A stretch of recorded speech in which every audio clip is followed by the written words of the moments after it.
Hey, everybody, it's Brendon Burchard, founder of GrowthDay. And today we've got an incredible session for you on when to quit the wrong thing. This is a big topic. So many people are in moments of transition in their life. They're trying to make big decisions for their future. They're trying to improve their life, but as you try to do that, some big decisions come aboard. Do I stay in this place, in this town, in this relationship, in this job, in this opportunity? Do I quit and go on to something that's more right for me? Do I shift up what I'm trying to do to another level? But that often requires leaving one level to another. And of course, the age-old personal development question is, do you stay committed and grit and grind it out and honor the struggle? Or do you cut bait, move on? Big, difficult life questions. And so I think you're going to enjoy this session here today. Quitting anything is ultimately a decision-making process. And because most people have never done a deep dive into decision-making processes, they get stuck. See, most people, when they're stuck, they're not really just stuck in an emotional level. They're stuck. They don't know how to think through a major problem in their life. And so when you have a major dilemma or problem in your life and you don't know how to think through it, then what you do is you just go, I don't want to deal with it. So you procrastinate on the decision. You put it off. You tell yourself stories. You disengage from it. And that's why some people who maybe should have quit, a job, a career, a relationship 5-10 years ago are still stuck in it, even though they actually know the decision they needed to make. They just couldn't get themselves mentally through that decision-making process to the point where it became both logical and emotional and social to make that decision, to execute on it. And I don't say this in a judgmental way today. My job as a coach, especially a certified high performance coach, is to challenge you a little bit, but also to be real. I mean, how many of you have ever been in that place? You should have stopped something years ago, but you didn't. So I see, at least in the Zoom rooms, lots of people raising their hands. There's absolutely no judgment to that. The worst thing you can do is shame yourself for not having taken an action at some point in your life. Because anything you apply shame to only solidifies the chance that you'll do that dumb thing again, right? Because now you even feel worse about it. So don't shame yourself thinking, oh my gosh, I didn't do that thing I should have, or I could have quit. No. Meet yourself where you're at today. You have a fresh and a clean chapter in this moment of your life, whether you know it or not, whether you acknowledge or not. There's a blank page today, and there'll be a blank page tomorrow, and the next day, and the next day, and the next day. Like, the beauty of life is that extraordinary personal power that is free will to change, to adapt, to level up, to make decisions today that maybe we should have made, but now we're ready. Now we're in a different mindset. We're in a different place of strength and courage. And my hope for you is that you make the decisions in your life from that place, that intentional, strong, courageous place. Most people who don't make the decision for themselves, they're stuck in fear. I'll just kind of share how I get in the conversation. Again, I'm going to keep referencing that I'm doing this as I would have a conversation with you if you were a coaching client. Some of you guys know, by the way, if you like to do what I do, if you'd like to become a certified high performance coach, we have a certification coming up, I think next month. So yeah, next month. So make sure, if this is of interest to you, check that out. Maybe you'll learn like, oh, this is kind of how coaching might look like in my life. It's really about having conversations with your clients to help them discover where they're at and what's right for them, but also determine and decide what to do. Okay, with all that context, let's jump in to this conversation. All right, let's imagine that you're working with a friend or a client and they tell you they want to quit something. Where do you start that conversation? Right? Where do you start that conversation? Isn't that an interesting question? Well, there's a lot of different ways. Of course, you might say, well, why? What's going on? Well, we'll get to that point too. I like to always start with a high expectation of my client or my customer to be intentional. So the first thing when someone tells me this, I want to just get into their head right away, because as a coach, I might only have an hour with this person to work through a major life thing. So I want to jump right in. I'm going to make some assumptions. You might not do this in your coaching, your friendships, but let me just jump in right now. The very first question that I might ask when someone tells me they want to quit something is I'm going to ask this question. Is this decision you're about to make strategy or discouragement?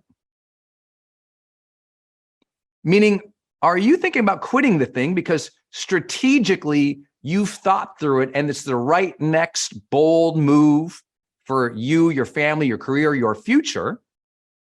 Or do you just feel discouraged? Right? Is it a logical thing, like you've sequentially thought this decision out, or do you just feel bad right now? Are you just discouraged because you've tried for a while and it's not turning out? Are you discouraged because you got some negative feedback? Are you discouraged because you got some rejected? Are you discouraged because you're disempowered in that relationship or that job or that career? And a place of discouragement is not the same as empowerment. And we have to be aware of that. Sometimes you just like, I met so many people who they just were so convinced, Brendon, I got to get a divorce. And I said, okay, that's a big decision. Quitting on a matrimonial commitment, like that's a big deal. Okay, let's think through that. And by the way, many times they're completely right. And many times they're just hurt. They're sad. They feel disconnected and discouraged in the relationship. But that feeling of discouragement doesn't mean the relationship is dead. Does this make sense? I'm sure you all been there before, right? You're just like, you're having a bad month. You're having a bad quarter. You're having a bad week. And you're just like, you're down on yourself or the relationship or the job. And in that discouragement, often people go, well, screw it, right? They just get fed up and they just say the F word, like, F it, I'm out. And that's just it's coming from a place of emotional, distraught feelings where it's like, I'm so tired of this. I'm so hurt because of this. I'm so discouraged of it. Screw it. And whether you call it discouragement or frustration or anger or fed up, whatever that feeling is, I'm going to use the word just discouragement. It's an emotional place that we're coming in. And by the way, all decisions have a major emotional component. Most people actually make the biggest decisions in their life from a place of emotion, not just logic and strategy. But what I want to know at the very beginning of the conversation is just, where are we? Have you been thinking through this? This is the strategic right move for you and your family, your life, your career? Or are we just kind of in a fed up place, a hurt place, a discouraged place? Because some people, they don't need to quit the thing. They need to learn to manage their emotions. That's a very different thing. Because many people, they're in the right thing, but they're lacking that emotional connection or emotional intelligence to deal with the realities of it. I'll give you an example. I don't know who's ever had a hard job before. Like, it was hard and you were failing and you sucked, or maybe you started your own business and the first year, it was terrible. You felt like a failure the whole time. People are like, why are you doing that? Spending your time there. The neighbor's making fun of you, talking behind your back, and you're like trying to get it going and you're putting so much into it and it's not happening. It's discouraging. And you go, I'll quit this opportunity. I'm just going to quit this effort. I'm going to quit my dream. Well, the reality is maybe the dream was strategically the right decision. The opportunity was strategically a good bet. But what happened was you got emotionally hooked, and your feelings of how you're dealing with that difficulty made you make a decision to throw out the thing, when really, if it was the right thing, you needed to learn to manage your emotions better. That's really hard, right? And so knowing that, if that's true, what I just said, That's a conversation I'd want to have with my coaching client. Like, where's this coming from? Just trying to understand, is this a strategic choice or an impulsive decision driven by emotional management? I just want to know that. Like, where am I coming in onto this conversation in your head? Is this a conversation that's been going on in your head strategically? Or is this a feeling in your heart that's an impulse? Even if that impulse is, what people might call, intuition or higher guidance, I still just want to know, where are we here?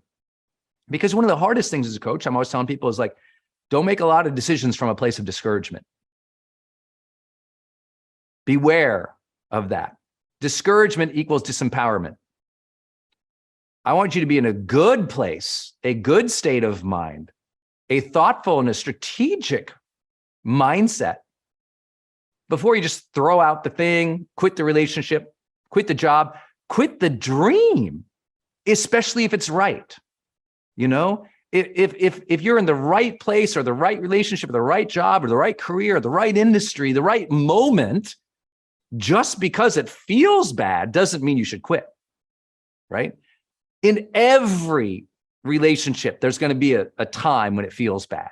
In every new startup, every new entrepreneurial idea, every company, there'll be times when it just feels bad. That's life.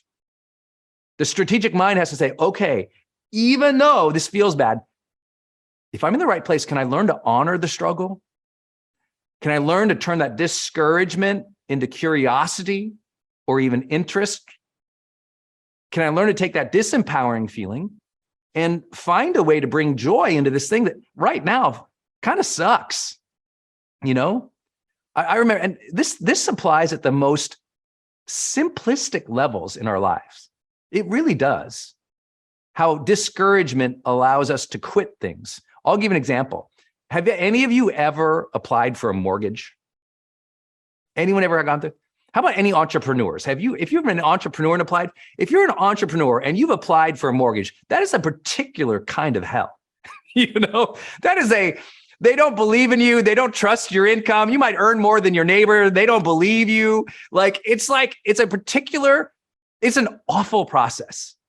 I've been through it multiple times in my life. And every time I'm like, after the fifth call or the millionth request of a document that's stupid, I get discouraged. I get angry. I get fed up with it. I go, I'm out. Well, it's right for me to keep trying to get that mortgage for us to get the house. That's a strategic right decision. We chose the city, we chose the house, but I get discouraged in the process and I'm like, screw this. And I want to quit. And Denise, my wife, she's always like, it's just paperwork. We'll get through it. Let me help you with it, or let's do this. And she'll save the day. Because for me, paperwork is a lot of pain. So you see how that's so small as an example? Such a small, simple thing. You quit things that are just paperwork things to get you towards your dreams. Think about that. Think about how many times you've just thought, I don't want to fill out this loan application. I don't want to have to reach out to them. What you do is you get discouraged, frustrated, or fed up with the process, and that emotional thing has you quit the thing that is required to get the strategic good outcome. And as soon as you realize that, like, whoa, I'm just giving up. I'm giving up on the right thing because I feel the wrong way. You really got to get your head around this one. Like, this is a major decision, right, in your life. You want to be thoughtful and strategic and intentional about it, not impulsive or acting from discouragement. Now, I know therapists on the line who's, Brendon, oh my God, you're such a terrible coach. Don't you realize that people, should listen to that discouragement? I'm like, oh yeah, absolutely. I just don't want you to live there or make all your decisions from that place. You can listen to discouragement. You can feel fed up. Notice I'm not taking away the emotion. In fact, the whole goal is here, where are we coming from? We're trying to seek awareness. I'm okay if you feel it. We're in fact going to go deeper into the conversation about what the pain really is, or what our awareness to our circumstances. We'll go there. But as a coach, I like to go right here because I've learned so many times that when people first propose quitting a marriage, a relationship, a job, an opportunity, their first proposal of, this is stupid, I'm going to quit, is impulsive, not strategic. And I, again, as a coach, when they first throw it at me, I want to know where they're at. Okay. So if we can just start with that framing, it's going to help me get through this. You'll hear me use the term discouragement quite a bit. Again, you might call it frustrated, fed up, overwhelmed, stressed, anxious, mad, angry. There's a lot that goes into it, but those to me are a disempowering place to make the decision for what's right, to make the decision to quit something. So to talk with you today about some big topics that you've been asking me about in coaching. I know lots of you are certified high performance coaches and you're in this place where you're like, okay, Brendon, I've got people who sometimes offer a lot of friggin' excuses and I don't know how to get over them because the same excuse comes up, or I don't know when it's appropriate to challenge people. So how do you challenge people respectfully, but still get the effect that you're after? Some of these big topics are what we're going to be taking on today. I'm trying to do it so I can have a little bit to show you all of how I actually do my coaching sessions and the tools that I use today. One of them is super simple. It's a little excuse chart. I hope you caught that, wrote that down in your notes. So I'll be sharing with you some things that really seem to work well when I am doing an actual coaching session to make sure that I get people really enrolled in the idea that they can do more, really enrolled in the idea that they can make their dreams happen, really enrolled in the idea that whatever topic we're taking on and whatever session of coaching that I'm focused on, that they really feel truly and deeply that they can move the needle, that they can make a difference. And I know that's why we're all here. Let's jump into a simple framework I'm going to show you, and then we're going to break it down for you. And this is literally, I got this because it's right over here on my desk. That's why I'm kind of trying to shoot this angle here for you guys today. But I have this chart next to my computer, and it just says excuses at the top. And then it's kind of like a three-circle Venn diagram type thing. And most excuses people make, I'm always being conscious about where they're making them, right? So you've got personal excuses, you've got social excuses, and you've got operational excuses. Okay, let's talk about social. Here's the number one reason. I should say the number one reason. Here are the big three reasons that a lot of people don't do things because they're making excuses about things because they're scared socially to do things. So they make excuses because, number one, I really believe most people are terrified of embarrassment. They might call it something else, but they're scared of embarrassment. I just put this video out where it starts for the first line is, you're not scared to start your dream, you're embarrassed to be seen starting small. And it just blew up on social media for us. I think I got more direct messages on that one little post than anything I've ever done. And people really resonated with it. And because if you think about the truth about it is, that's what it is for a lot of people. They don't, if they quit their job and they go to start something new, they don't want all their former, people to see them doing something that looks new and fresh and maybe ugly or not put together. They're scared to be embarrassed and have other people judge them. They're scared they might use different language. Well, they might say, well, I'm just fearful. But if you really dig down the fearful, most people are just scared to be embarrassed. They're scared to try something and obviously fail at it. And the perception of that failure really shuts them down. So we have to ask different questions. And I ask this all the time. I literally use the word embarrassment. I said, listen, I'll say something like, are you not going to try this? Before we even get to this, like, you can see it, you made it happen. Are you not going to try it because you're scared of what somebody else might think? Are you not going to try it because you're scared of what somebody else might think? I ask that all the time. And almost all the time, people go, well, I'm not scared, but, I'm worried what my spouse will think. Oh, I'm not scared, but yeah, people at work might think I'm a little crazy. And I'll explore that with them, because if we can't get them over that line of embarrassment and the willingness for trial and error, we won't get them to do anything.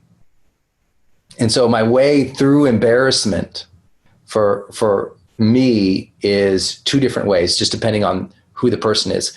When I hear that someone might be embarrassed to do something, I'll often start with that past attempt conversation. Well, have you tried something like this before and people were horrible to you? And they're always like, well, no, I've never tried this before. Oh, so you're making an assumption that you'd feel uncomfortable. But then I also want to give them permission of like, is this dream worth having a few people think you're crazy? Is this dream worth having a few people think you're crazy? And I'll open up that dialogue. Well, yeah. Okay. Well, who might think you're crazy? Well, my spouse is going to think I'm crazy. Cool. How are they going to communicate that to you? Well, they're going to call me stupid. Have they ever called you stupid before? Well, no. Or yes, they have. I say, okay. So do you survived it last time they called you stupid? Would it be worth surviving it again if they call you stupid, if you felt better because you actually got momentum towards something that matters to you? Like, oh, yeah. And listen, knowing that a big frame here in helping people get over excuses is getting them tied back to, is what they are after important? I brought that up earlier. How important is this to you? Do you really want this? Well, if you said that's important, isn't it worth a little discomfort? Haven't you been discomforted before? Haven't you felt judged and stupid before? Okay, so you'll survive that. Now the question is about survival, right? And they'll say, yeah, it's not about survival. I say, great. The question is about survival. Sounds to me like the real question is whether you want it. We know you'll survive. I'm curious, if we know you'll survive, what will it feel like if you're thriving? Would it be worthwhile to have a few doubters, or to look stupid, or be seen as silly if you woke up energized by what you were doing? Would that be worth it? And I'll just start painting that picture for them.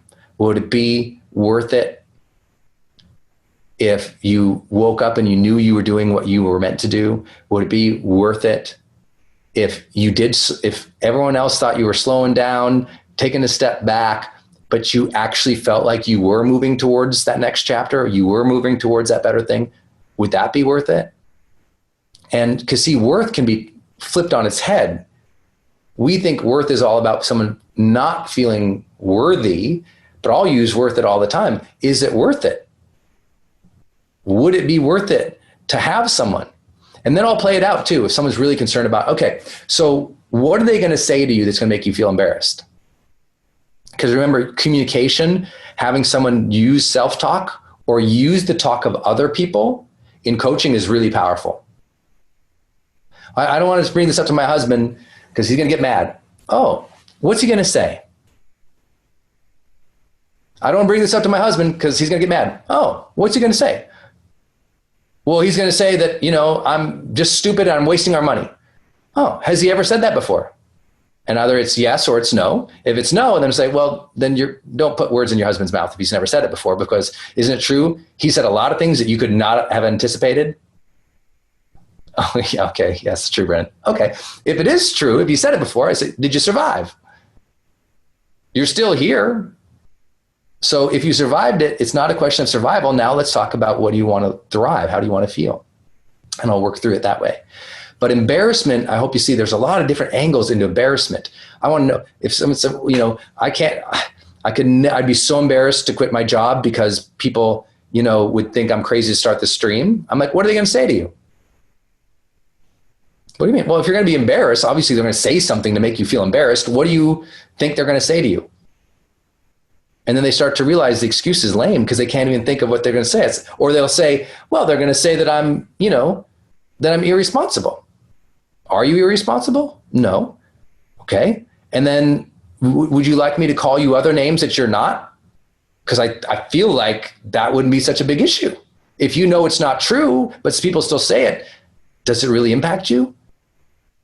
And I'll work it through with them like that, because what I want to do is ask the questions that get them to minimize the excuse themselves.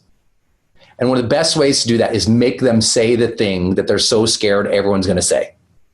Because as soon as they verbalize it, they see it has no power. It's my favorite way to move people through embarrassment or fear of others is make them say it. Well, Daddy, I don't want to go to school today because, the bully's going to pick on me. What's he going to do? Well, he might push me. Has he ever pushed you before? No. Okay. Oh, yes, he's pushed me before. Did you survive? Yep. Okay. So what's going to happen when it happens again? And just step people through their fears. Ask them the questions, because as soon as they think through a fear or an excuse, they tend to see how small it is, or even if it's not small, they recognize they can handle the impact. It's not going to be a dinosaur situation. It's not going to be a crater in the earth. That people, as soon as they step through the embarrassment or the fear or the judgment, they realize, A, they've heard it before. I mean, what have you guys not heard at this point in your life, right? You're stupid. You're lazy. You're dumb. You're not good enough. I hate your hair. Your blouse sucks. Geez, those pants don't fit you well. Hate your shoes. Your house is too small. Your garden sucks. I mean, what do you need? Like, once you realize it's all been said, there's just no fear about it anymore. I don't think there's anything they could say on the internet about me that could ever slow me down, because I'm like, either they've already said it to me or I've said it to myself. And once you realize it's all been said, you're safe. What else are they going to say to you? Right? Are you so scared that really something's going to come along tomorrow and they're going to say something so bad it's going to embarrass you so much more than you've already been embarrassed? Look, as adults, we're carrying along enough old embarrassments, enough old shame. Nothing new is going to come tomorrow. And once you get that, it takes away a lot of that power. It takes a lot of power. What do they say when I get on stage? I'm not a good dancer? Heard it.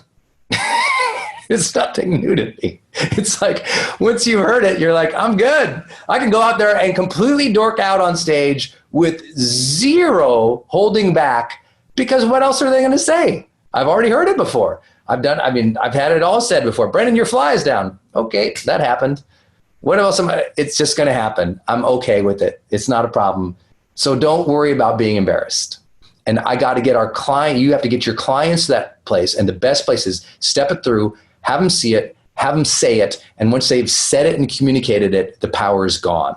On the social sphere, another huge support, and people don't see this one as often as they should, I believe. A lot of coaches miss this one all the time. And that is people fear not meeting their responsibilities. Well, I have that dream, but I can't do it because the kids. The fear there isn't, they've tried in the past. The fear there isn't bandwidth. The fear there isn't worth or permission. The fear there isn't embarrassment. The fear there isn't even the support. They don't care if the kids support them or not. The fear there is, I can't do that and meet my obligations of being a good mom. That's a failure. It's a fear of a failure to meet their responsibility. And it's a very powerful thing. And I think coaches miss this all the time. They really, talk about a huge miss of the limiting belief camp. I don't even think they were ever educated on this. And that is that that's a very positive excuse. It's a very good thing. It's not a limiting belief. It's a motivating and a powerful and a beautiful belief. I don't want to do that because that'd be irresponsible to my family. That'd be irresponsible to our family, to our finances. I would fail to meet the responsibility of my team. If I did that, I would risk my team's ability to pay their mortgages. If I did that, I'd risk the ability for us to have the lifestyle we have. I promised these people these things, and if I do that, I'd have to break those promises. I don't want to fail to meet my responsibilities there. That's a great thing. There's no limiting belief in that. That's human virtue coming out. That people will grab that human virtue and make it a vice. And I'm like, no, that's a wonderful thing. That's a wonderful thing. So the question is more often, okay, let me ask two questions. One, are you meeting those responsibilities well now? Tell me about that. You're worried about not being a good mom in the future. Are you being a good mom now? Well, I wouldn't be a good husband if I did this. Okay, are you being a good husband now? And I'll explore whatever that responsibility is they feel they need to meet. That's a great entrance point. Just talking about that. And inevitably, you'll find that people find more ways to do better with the responsibility. I'd be a better mom if I did this. I'd be a better dad if I did that. I'm like, okay, so you're always improving in this area, right? Yeah. Have you ever added more to your plate and still been a good dad? Been a good mom? Have you ever added any more to your plate and still remained a good person? Yes. Okay. So is it possible that you could pursue this dream and still meet the most important priorities and responsibilities of your life? Is it possible? No, it's not. Okay. Do you have any distractions that you deal with right now? Yes. Do you ever prioritize really horribly? Yes. Do you ever make any decisions in a week where you go like, oh my God, why did I do that? I just blew off an hour. Yes. Well, isn't it true then, if you learn to prioritize better and get rid of more distractions, you could still meet your responsibilities? But if you just manage your schedule a little bit better, you could take this on. You could make this happen. But you're going to have to not get rid of your responsibilities, because I love that you have that responsibility. I admire you for that responsibility. That's virtue. Good for you for wanting to meet that. Now, isn't it true? You're just going to have to get better at time management. And it like frees it from this, oh my God, I'm an irresponsible mom, to, isn't it true we could just get you prioritizing a little better each week? And like, yeah. And then we can explore that together. You got to unhook that. People get stuck like they're like, I can't bust this. And what people try to do is they try to talk around it. Instead, I want you to acknowledge it. Whatever that responsibility is that they feel like they don't want to break, honor that, cheer that on, talk about it explicitly, and then point out the fact that they're probably screwing off in some other part of their life. And if they could minimize that, they could still meet the responsibility and still create the white space necessary to pursue the dream. And now the excuse that this responsibility is holding me back is diffused by the reality that they're not yet using their time and prioritizing the way they could. And what's more threatening? What's more difficult to take on? You could grab a couple more hours throughout the week to do something that matters. That people can take that on. What they can't take on is any concern of meeting that responsibility. So I don't try to mess with the responsibility. I honor it, I cheer it on, I make sure that happens. I write it down in my notes. I'm like, okay. And you should always know, what are the responsibilities your clients are trying to meet? If you don't know those, you can get yourself really stuck in a long cycle of not having any breakthroughs with them. But if you know the responsibilities they're trying to meet, I hit those suckers like a hammer. Like a hammer, in every area of your life that don't even seem related. If someone tells me she's trying to be a good mom and we're in the energy section of CHPC and she's giving me excuses why she doesn't try to work out, I say, hey, you told me one time it's really important for you to meet the responsibility of being a great mom. Yeah. Well, doesn't being a great mom mean having enough energy to play with and enjoy your time with your kids? Yeah. Well, how are you going to have the energy if you don't take care of your body better? And now we're in a conversation with health tied to the responsibility. And so when you know the responsibilities of your client, I link those suckers up to all our sessions and I hammer those suckers in. And it's how I get such a depth of effect in my CHPC coaching, is I know what's really important to them. And I'm always bringing that into each of the sessions. The sessions don't feel like separate away from what's important to them. It feels like the sessions are facilitating what is important to them. And I think that's the difference. When you're first going through CHPC, it's easy to just ask the questions and be in the session and in the questions, but not be in their life. And so I'm always attentive to what are the responsibilities they're trying to meet, and the sessions just facilitate that. People always ask me, Brendon, what do leaders actually do? Maybe you're leading a team, or you're in charge of a large organization, or you're just trying to even lead your own life. I mean, what is it that leaders actually do? Many of you know this was my graduate school work. In 2001, I wrote a book called The Student Leadership Guide, and I never had any clue that thing would blow up the way that it has. And this framework for leadership, it's called E6, is from that book, and it's been used at, I think, 40 of the top 100 schools in the world. Major corporations from around the world, major associations have called me in to speak on this topic because it's a great framework for leadership. It answers that question. What are the major practices of leadership that we must enact on a continual basis to be able to have the amount of influence and impact we desire in our work lives or in any role in which we're leading other people? So let's get right into it. The first E of these 6 E's is envision. Great leaders envision a compelling and different and vibrant future than what is here. They have an alternative, clear view of what the world could be like tomorrow than it is today, right? They have a shared purpose that they believe that they and others would be compelled by, interested in, inspired by, and want to work towards. And that's a big deal. And you always read about it in leadership, right? You have to have vision. I mean, it's biblical. Where there is no vision, people perish, right? We know the power of having that vision. So you have to sit down, though, and actually do it. The reason we say envision versus just have a vision is you have to sit. It's a practice of envisioning.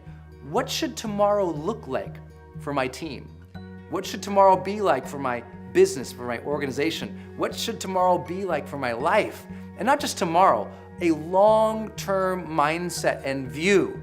The dream, right? That magnificent obsession, that bold desire, the moonshot goals and purposes and missions of life, the bigger picture. That's envisioning a different reality in the future than we experience today. And that's what everybody gets excited about in leadership. Where there's no vision, there's no leadership. Where there's no vision, people perish. So you have to envision. And I say that these are 6 practices of leadership and not 6 steps, because it's not like you do envisioning once and then you move on in the process. We always have to continually sit down and envision, where are we? Where can we be going? It's an active process. If you set a vision one time and you forget about it, it's not gonna help you accomplish the influence or the impact you want in your lifetime or in those that you lead. The second E here is enlist. As you're developing this vision, it's not just your vision, you're enlisting other people to share their voices, their perspectives, their dreams, their desires for where you could be going. I think that the most important leadership lesson in the world is that people support what they create. If people are involved in the ideation of a vision, they're involved in creating ideas, of brainstorming, of figuring out what is it we are about, what do we stand for, where are we going. Great leaders enlist that from other people. They're constantly asking people what they think, how they feel, what things they desire and need.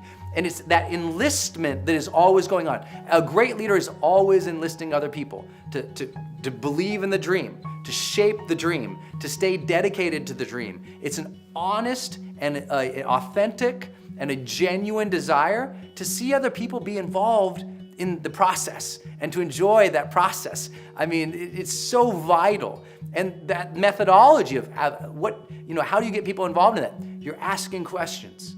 You're paying attention to their needs. You're reflecting back to things that you're hearing. You're always enlisting others to support and to build this vision, this ideal future together.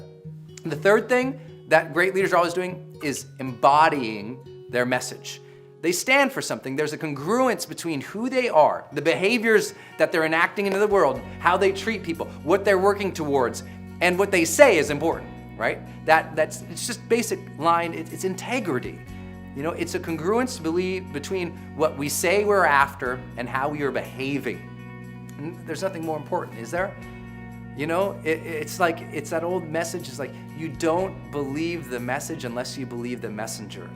So as leaders, we have to stand for and demonstrate and show and portray what we are really believing in. I mean, is our team and the people around us seeing us work for it, sweat for it, sacrifice for it, champion it over and over and over again, even when it's hard, even when there's conflict, even when people are pissed, even when people want to quit? Are you still there? Do you still stand for it? If you do, you become a legend. Fourth, what we have to move on to is now empowering people. Empowerment means we give people the decision-making authority and the trust to be able to work towards this vision, to allow them the autonomy, the strength, the input, to equip them with the knowledge, the skills, the abilities, the technologies, the tools, the training, to allow them to succeed as they march with us to achieving something extraordinary and phenomenal. That's vital. That's what empowerment is about. And a lot of leaders who come in with a big vision, they get everyone excited, they seem like they want everybody involved, and they do a great job of standing for it, but they don't equip their teams to kick some butt. They never get to that place of real stride, of real momentum. And that happens all the time. Training other people and equipping them with everything they need to succeed has to be a vital practice of every great leader. And again, it doesn't happen just once. That's a huge failure in the working world, especially in corporate America. Great leaders come in, they nail the vision, they get people around it, they stand for something. But they only empower people at the beginning. They give some training and then they just disappear. Training has to be consistent, coaching has to be consistent, equipping people to deal with the new challenges, the new tools, the new technologies, the new competitive realities. That's vital. We have to have that in place, right? So we've been doing this practice. We envision a better future. We enlist other people to help shape that vision, to believe in that vision, to support that vision. We stand for something by embodying our own message. We empower other people to be able to support and to be able to win. Then we have to evaluate. So the hardest things that we do in all of leadership, to evaluate the key people who are with us, their contributions, evaluate their skills, evaluate their needs, and to evaluate the ethics that are going on in our organization, in our team. Are we being excellent and are we being ethical? Is the questions that we're evaluating on, right? Are we being excellent and ethical as we are progressing? Which I guess would be the third question. Are we progressing? If not, why? Are we being ethical? If not, why? If our people are not being excellent, if not, why? These are the questions that we have to ask as this practice. And evaluation, it's like every day as a leader. You've got to keep your thumb on the pulse to see, hey, how are we doing? Are we alive? Are we moving forward? That evaluation also brings up the incredible challenge that we face as leaders, which is to give honest, direct, immediate, constructive feedback to those people who we're trying to influence and lead. To our collaborators, to our friends, to our followers, whatever word that you use for them. I mean, it's vital. It's vital that we are paying attention and seeing when things are going off the rails, that we never check out. I mean, it's a consistent process of checking in and seeing how we're doing and paying attention to really evaluating the progress of our mission. And that final thing, that sixth thing, that thing that makes the magic, encourage. To encourage, to be the champion, to be the cheerleader, to be the person always motivating, inspiring, uplifting people, to never just have, a lot of leaders, they get their pet projects and they get excited about it and they disappear. No, man, you need to encourage on a continual basis. You need to light people up. You need to have it in your heart and in your soul, that desire to want to lift people up, to lift them up and to lift them off their butts, to get them excited about things, If you can't motivate them with your passion and your example, then what are we doing? You have to encourage people when this gets hard. When you're working towards a mission, it gets hard. Longer term, the more people involved, the bigger the organization, the bigger the vision, the bigger the dream, the longer the duration to accomplish it, the more struggle, the more challenge, the more conflict, the more discord, the more disappointment, the more frustration, the more doubt, the more delay. All those things happen. Leaders have to deal with them. And the way they have to deal with it is always being that encouraging voice. When the chips are down, when it looks most bleak, you're still that beam of light. And when it gets dark, when it gets challenging, when there's conflict and turmoil and turbulent seas, you're solid. You're somebody that they know they can go to because you're always going to turn a negative into a positive. You're always going to help them see the alternative view, the next step. You're going to champion people. You're going to champion the mission and the cause. That's leadership. That's the 6 E's of leadership. Envision, enlist, embody, empower, evaluate, and encourage. And I'll say what overlays all this is a philosophy about what we're doing, that it's important to us, that there's a purpose, there's a mission to it, that we feel that deeply within us is so powerful. And we honor, we respect, and we love those we work with. Last thought, I never use the word, I try to, maybe I use it in this video a little bit to give us context, but I try never to use the word follower. People aren't following you, they're actively engaged. They are collaborators. When you get people to collaborate with you in all areas of these 6 E's, you're building leaders, you're building collaborators within the organization, within the team, with those who you are serving, a magic happens. It's not just you, the leader, it's a group of us. We are a peer set of leaders. We are the movers and shakers who are shaping and making this mission happen every single day. We love to work together, we have fun, people are standing up. They now are helping come up with vision. They now are championing and cheering on, bringing in, enlisting other people. They now are they're standing for something. They're living that value and the truth. They now are empowering other people and championing the cause. They're your eyes and your ears evaluating how the organization, how the mission is going. They now are encouraging it so it doesn't just ride on your shoulders. When we do that right, then we have this thing called leadership.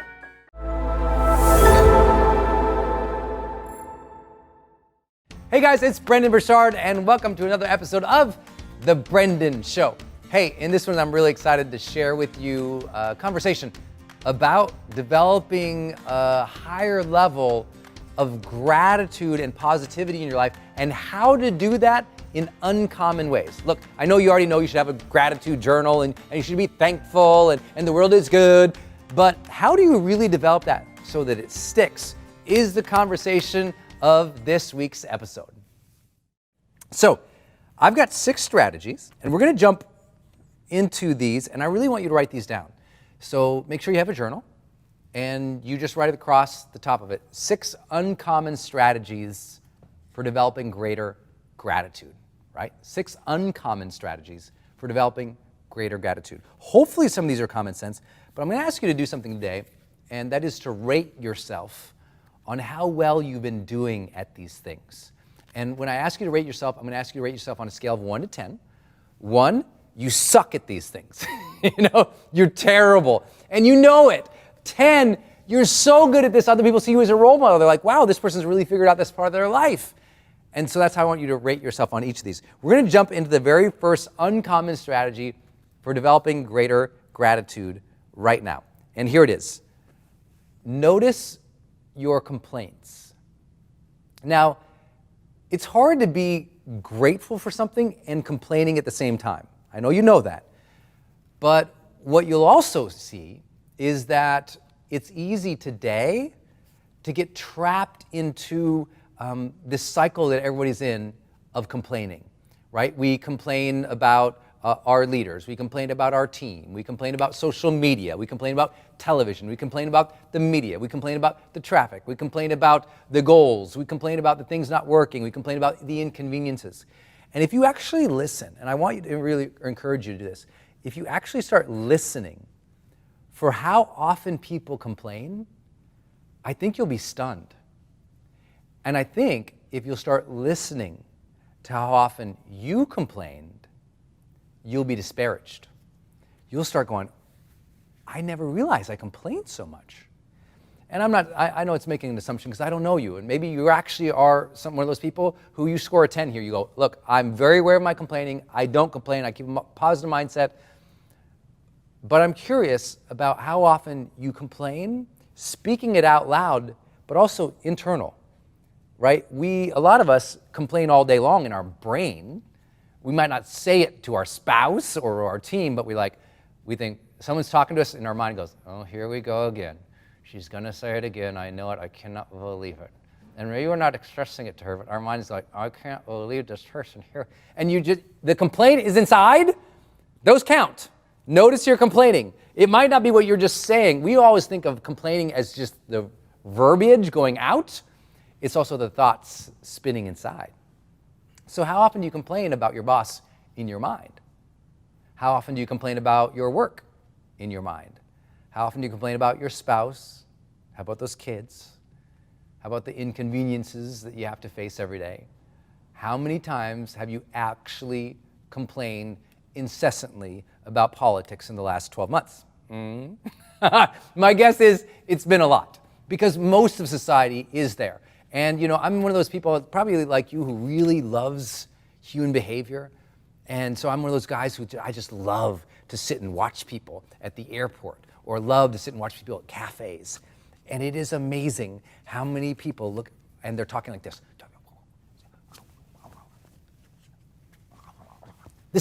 That's their life. They look like that all the time. That's a complaining pause. That you just know that is their complaining physiology. And I want to know, what do you look like throughout the day? Do you look like you're complaining, or that you look like you're happy? Because it's hard to do both at the same time. And so you need to notice your complaints. And when I say this, here's what I want you to do. Write down, what are the 3 things you complain the most about? Is it traffic? Politicians? Your work? The garbage? Spouse? Garbage spouse? What is it? I want you to write it down. Just write it down like, these are the 3 things I complain the most about. And then I want you to set yourself a 10-day challenge. You don't get to complain about any of those things at all in the next 10 days. And if you do, if you hear yourself complaining about any of those things in the next 10 days, you need a consequence. And if you don't have one, a very popular one in behavioral dynamics or in behavioral change is to make you donate something to somebody you don't like. So let's say you are a staunch Republican, then okay, you have to donate $100 per complaint to the Democratic Party. If you're a staunch Democrat, $100 for each complaint to the Republican Party. If you just absolutely hate eating kale, you just hate kale. Every single time you complain, bowl of kale right down your throat. You got to eat it. You don't get a choice. You need a negative consequence for all this complaining in your life. And the best thing is, if you're watching this with family or friend members, or family or team members, for them to keep you accountable for this. Because look, how easy is it to slip into complaining? But it's a slippery slope, you know it. There is a fine line between complaining once or twice a week to now complaining once or twice per day, to complaining once or twice per morning, to complaining once or twice per hour. Complaining is a very scary thing. It's kind of like if you start saying the F word a lot. Have you ever noticed, like if you're around someone and they say the F word, they swear a lot, and now you do it so like casually? Well, complaining is like that. Number 2, I like this one. Oh, it's so hard. Ready? Don't gossip. You got to stop. Gossip is a little bit different than complaining, right? Complaining can just be negative, blah, blah, blah. Gossip is speaking about other people. And usually when we're gossiping, we're speaking about other people with an element of drama. Did you see what this celebrity did? Oh my God, did you hear that, these coworkers did this in the closet? Did you hear that this happened over there? And we start saying all these things about other people. And you know what that happens? That is a slippery slope from gossip to complaining. It is such a fine line. And I've seen so many good people turn into bad people through gossip, because gossip quickly tilts over to negativity. If you've been around me, you'd know I rarely ever speak about other people at all unless it's a compliment. Very rarely do I talk about anything. Other people in my marketplace, other people in the major news or the media. I'm not a person that talks about other people unless I'm championing them. And I chose to do that because that was not what I was experiencing when I was first starting my career.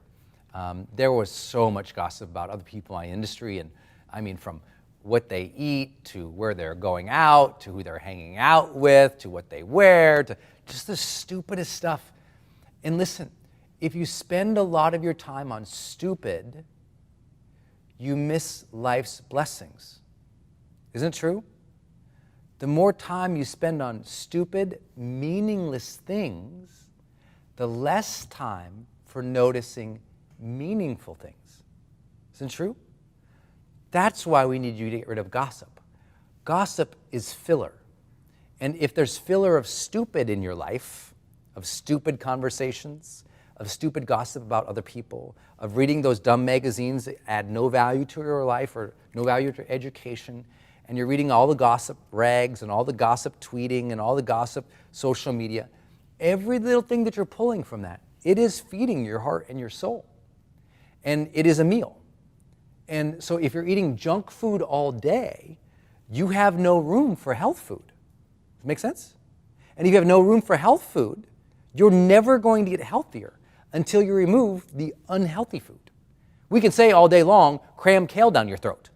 It's not going to make you healthier if you're still consuming the bad stuff. Well, this is what's happening for people. They're not feeling grateful and alive. They say, Brendon, I just want to feel alive. And I say, well, then stop gossiping, because gossip is junk food, right? It's filler. The more filler, the less room. So you got to think about it. Gossip is meaningless conversation about others. Meaningless diatribes, conversations, interests about things that don't matter. The more things in your life that don't matter, the less room for those that do. Okay, number 3, ladies and gentlemen, such an uncommon strategy for developing greater gratitude. Maybe one of my favorite ones. And this is something that, gosh, I wish more people would do, and that is read historical biographies of great leaders. Read historical biographies. You're like, wow, Brendon, this is really heating up. This is exciting stuff right here, buddy. But listen, do you know the number one reason I believe people aren't more grateful? What do you think it is? What's yours? What's the number one reason most people aren't grateful? I want you to take a few minutes, a few moments, just think about it. My answer, if you ask me, is one simple word: perspective. We lack gratitude because we lack perspective, right? We get caught in our comfortable lives where, things aren't so dire for most people.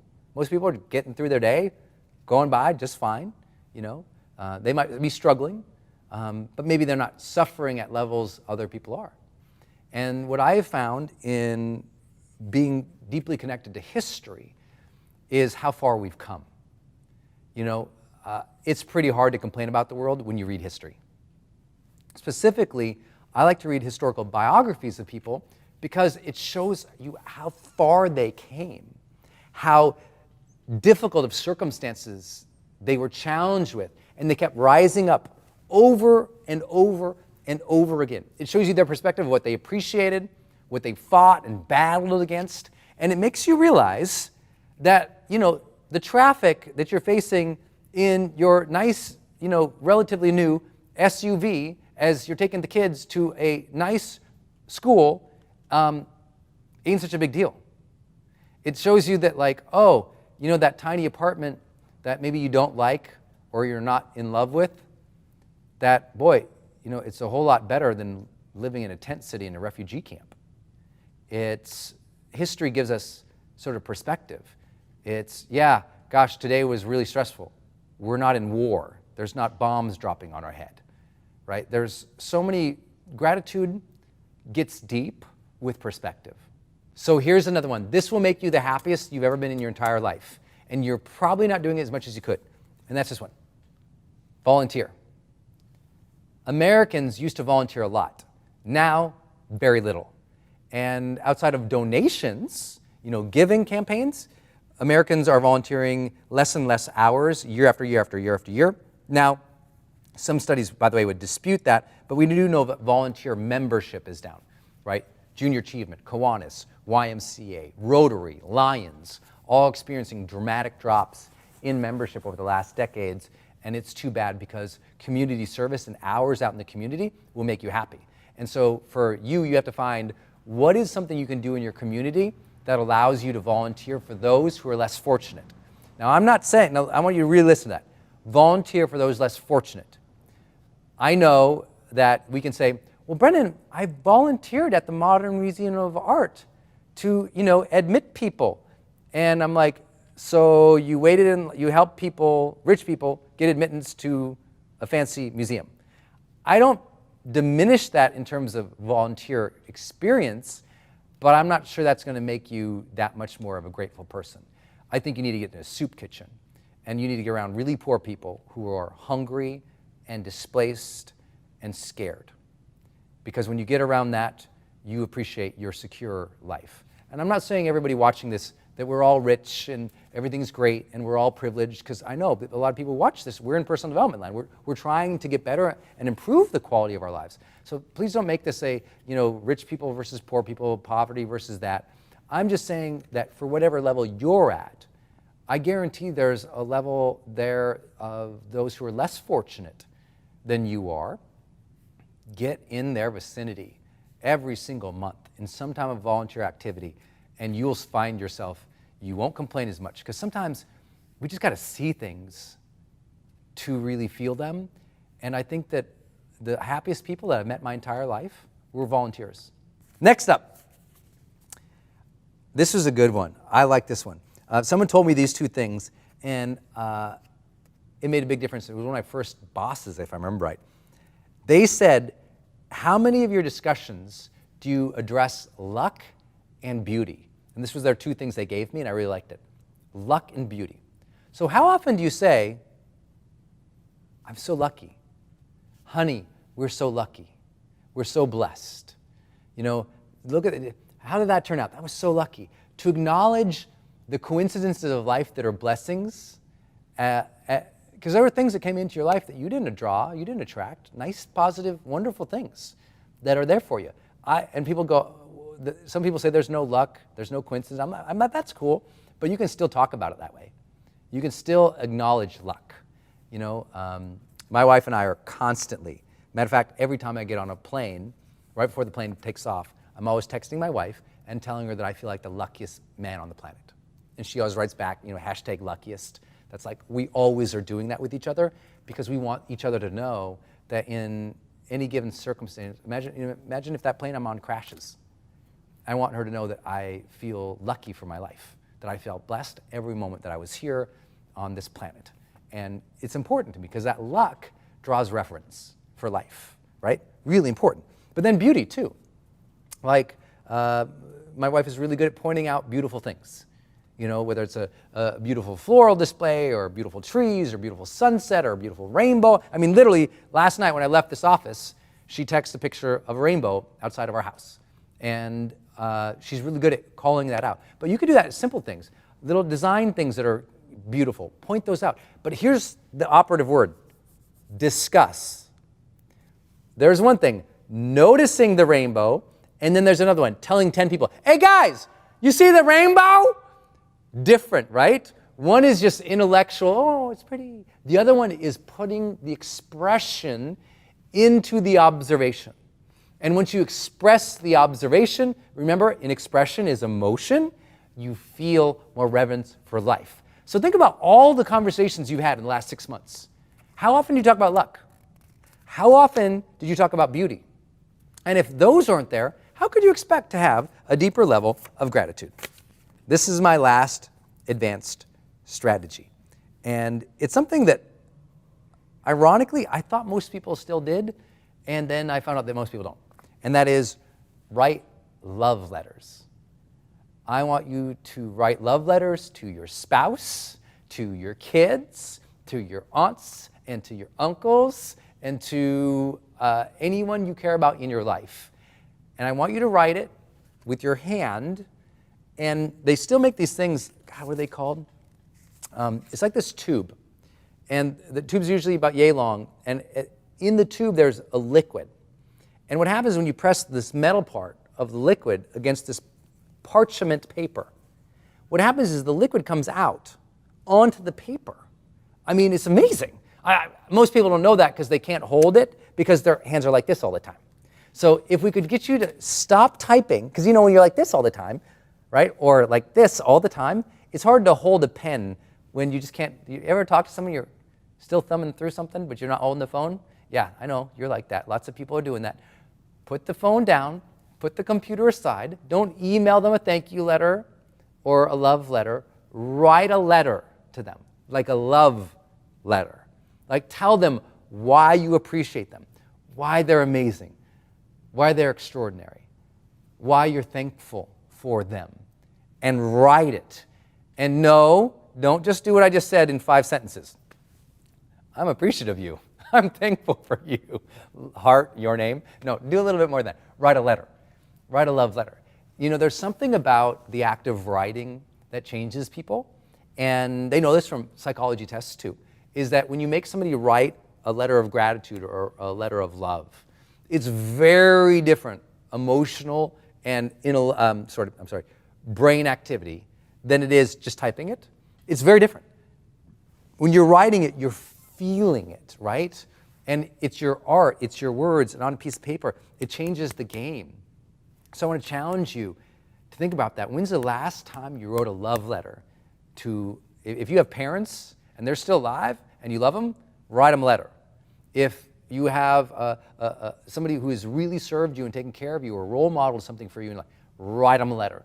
If you've got that spouse and you haven't dropped her or him that note for a long time, stop waiting to write half a card on Valentine's and write them a real letter and do it more consistently. You will feel it. It will make you happy.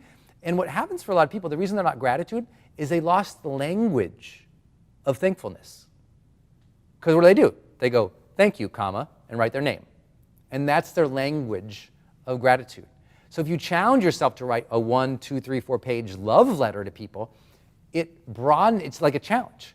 And as you do that more and more and more as a challenge, it grows that muscle of gratitude and you get better at being grateful. I honor you for your continuing education, for your commitment to living the best life for you, your family, your career, that sense that inside, you know you're very lucky to be here, that this moment is blessed, that we should all be grateful for every breath that we take in, and that we should all be grateful for our family, our friends, and our opportunities to serve in the world. Go out there every single day and serve gratefully. Thanks, everybody. This can be your day for personal growth. This can be that day you committed to and you remember and you go, that was the day I got myself a community. I got better coaches. I committed to making my life the absolute best that I could. This is that day. Make today your growth day. Click the button on this page and sign up right now.